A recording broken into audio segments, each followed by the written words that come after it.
ഓർമ്മയുണ്ട് 1994 നവംബർ മാസം 23-ാം തീയതി രാത്രി കോഴിക്കോട് ജില്ലാ ഓഫീസ് സെക്രട്ടറിയെ ആരോ ആക്രമിച്ചു എന്ന് പറഞ്ഞുകൊണ്ട് 24-ാം തീയതി നവംബർ 24-ാം തീയതി കോഴിക്കോട് ജില്ലയിൽ ഹർത്താൽ പ്രഖ്യാപിച്ചു CPM. ആ നവംബർ 24-ന്റെ ഹർത്താലിന്റെ മറവിൽ കോഴിക്കോട് ജില്ലയിൽ അരങ്ങേറിയിട്ടുള്ള കലാപങ്ങൾ ഇന്നും കോഴിക്കോടുകാർ മറന്നിട്ടില്ല.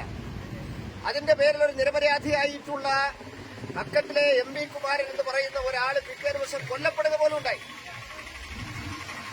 കോഴിക്കോട് ജില്ല മുഴുവൻ അന്ന് കലാപം അഴിച്ചുവിട്ടു.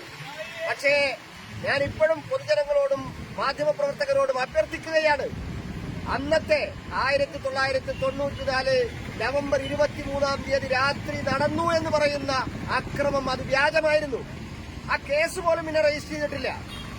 ഇതേപോലെ ഇവിടെ ഒരു വ്യാജ പ്രചരണം നടത്തി കലാപമുണ്ടാക്കി ഈ കോഴിക്കോടിനെ സംഘർഷഭൂമിയാക്കാനുള്ള പരിശ്രമമാണ് CPMന്റെ നേതാക്കന്മാര് നടത്തിയിട്ടുള്ളത്. ഇത് അംഗീകരിക്കാൻ വേണ്ടി സാധിക്കില്ല. ഏതായാലും സത്യം തെളിഞ്ഞു, ജനങ്ങൾക്കൊക്കെ കാര്യങ്ങൾ ബോധ്യപ്പെട്ടു.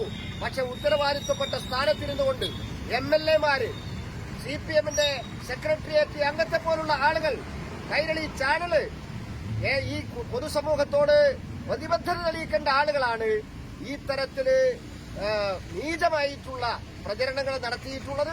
അതുകൊണ്ട് തീർച്ചയായിട്ടും ഇവർക്കെതിരായിട്ട് IT ആക്ട് അനുസരിച്ച്, IPC ആക്ട് അനുസരിച്ച് നടപടികൾ സ്വീകരിക്കണമെന്ന് അഭ്യർത്ഥിച്ചുകൊണ്ടാണ് ഞങ്ങളിതിപ്പോ ഇവിടുത്തെ സിറ്റി പോലീസ് കമ്മീഷണർക്ക് പരാതി നൽകിയിട്ടുള്ളത്.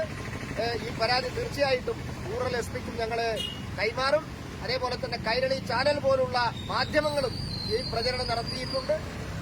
ബ്രോഡ്കാസ്റ്റിംഗ് മിനിസ്റ്റർക്ക് ഇതിനെതിരായിട്ട് പരാതി നൽകണമെന്നുകൂടി ഞങ്ങൾ തീരുമാനിച്ചിട്ടുണ്ട്.